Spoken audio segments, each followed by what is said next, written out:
It's almost 10 p.m. by the time you get back home. It was one of those days at work, the kind that never seems to end. Your stomach rumbles, but your hunger is more than physical. It is a deep seated craving for something to soothe. Instead of reaching for a simple snack, you long for something familiar and comforting. A steaming bowl of mac and cheese, a slice of homemade pie, or perhaps your mom's chicken soup. You're not just looking for nourishment, you're seeking comfort and escape. We relax in many ways, from playing games, reading, or listening to music. And while these are all enjoyable pastimes, given the choice, many of us would prefer to sit back with a steaming plate of good food. Unfortunately, most of us have the culinary skills of a housefly, so eating good food is less of a regular indulgence and more of an occasional treat. I think comfort foods can surprisingly be more than just food. Making a small plate of pasta after work is soothing in the fact that pasta never tastes bad, but it is also more than that. It is self-care in a way, and there is something so pure and good in the repeated motions of chopping vegetables, simmering sauce, and boiling noodles. Most of us do not wake up super stressed and anxious, at least hopefully not. And yet, when we make that morning pot of tea or brew, we take comfort in that routine. There is therapy in that ritual. In some ways, our hobbies, from video games to cooking to reading to knitting, are very much the comfort foods of our lives. Growing up, I used to love mangoes. Sure, I still do, but 13-year-old me was simply crazy for them. But growing up, I also lived in Mumbai. Now, Mumbai also has mangoes, of course, but as a kid from Bengal, most Mumbai mangoes never felt quite right. So every year during my summer break, I would visit my hometown almost just for the mangoes. There is this Indian drink, it's called Ampanna. It's like the spiciest and tartest lemonade you can imagine. My gran always used to make this when we visited, and now whenever I see or smell ripe mangoes, I cannot help but remember her. Food is very much a trigger for memories, and now that I think some more, turns out I have a few of those. I associate coffee with hotel receptions because it is always the first thing my mind notices. I associate freshly baked cookies to my mom because of course I do. We associate food to not just a place, not just to a time, but to a feeling itself. When we say comfort food, we are generally speaking on the individual level. Most of us have a crippling addiction to pasta and cheese, but the idea of comfort food also applies to communities. And these are called festivals. Festivals are the comfort food of communities, the comfort food of countries. From the sticky rice cakes for Japanese New Year, to kosha mangsho for Durga Puja, to moon cakes for the Mid-Autumn Festival in China. Each festival has its own food, and these foods are the festival. So in a way, the history of festivals can be seen as the history of comfort foods. And similar to how different cultures have different festivals, they also have their own takes on comfort food. We Indians have an obsession with rice and roti. The Americans have their cookies and pancakes, while the French enjoy their onion soups, quiche and baguettes. And even more than that is the weirdly fascinating history of comfort food. See, ancient cultures like Romans and Greeks did not deal with painful things like a missed deadline or an unhappy boss. Instead, they coped with lesser problems like war, famine, and getting wiped off the face of this earth.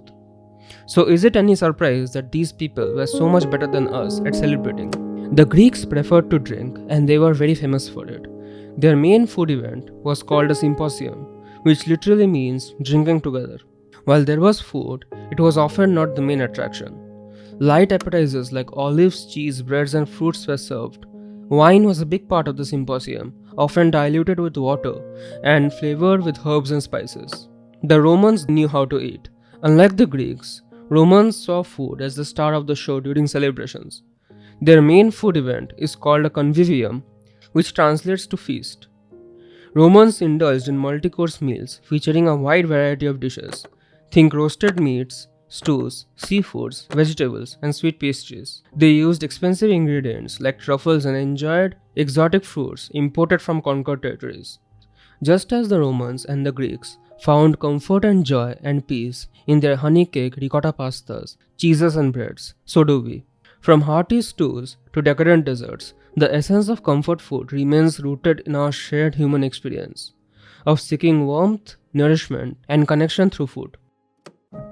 The term comfort food did not always mean the deliciousness it does today. In fact, for decades, it didn't really mean a lot. Liza Minnelli, an American singer and actress, is often credited as the one to coin the term. So the term comfort food is not even a century old. But when this trend first began, there were no default comfort foods, and so the comfort food in the 1970s were intensely personal. From butter and sweet onion on rye, to sardines straight from the can, to brown sugar sandwiches, to salted peanuts and milk and soggy cornflakes. Comfort food in the 1970s was weird. It's kind of funny actually, because the foods we today consider to be comforting have changed immensely over the years, but the idea behind them remains the same. Comfort food, from the very beginning, was food with a side of emotional gratification and in turn, a bit of guilt. The 1970s and early 1980s gave us plenty of foods we have all but forgotten about. Fondues, bread bowls, raspberry vinaigrettes, and at first, comfort foods also followed the same trajectory, from popularity to commodification to backlash. Next came the restaurants.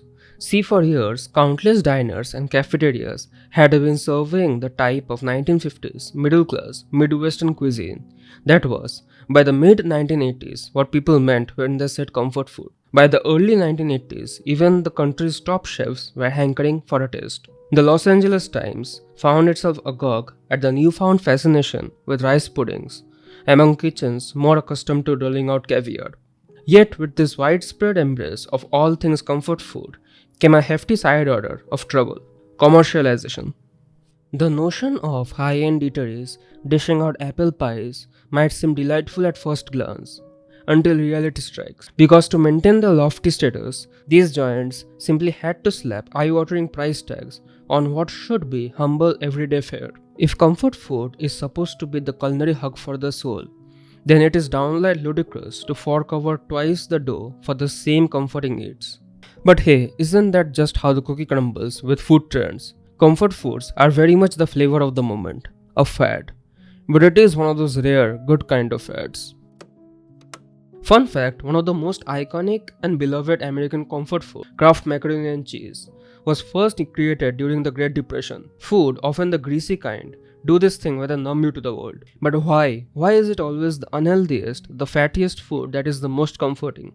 It's always the pies, the samosas, the vada paos, and the meatballs. Because for once, instead of pastries, I would love to have celery as comfort food. For once, I would love to have the comfort of comfort food without the mildly infuriating guilt following it.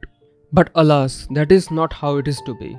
Because just like everything else in the world, there is a sciencey reason why some food bring us comfort and others never will. Some food that we love can be tied to evolution. Sugar, that causes just a metric ton of problems today, stems from an evolutionary advantage for people who ate energy-rich foods. Turns out, fatty foods are comforting because they tickle our brains very good. Neurologically, certain foods do a concerningly good job at making us feel nice. For instance, foods rich in carb can stimulate the production of serotonin, a neurotransmitter associated with mood regulation and feelings of contentment. Similarly, the consumption of food high in fat can activate reward pathways in our brain, eliciting the feeling of satisfaction and comfort. Comfort food seems to be one of those topics that has just way too much depth. I have always equated food to more than just sustenance. Food is a feeling, a place, and home itself.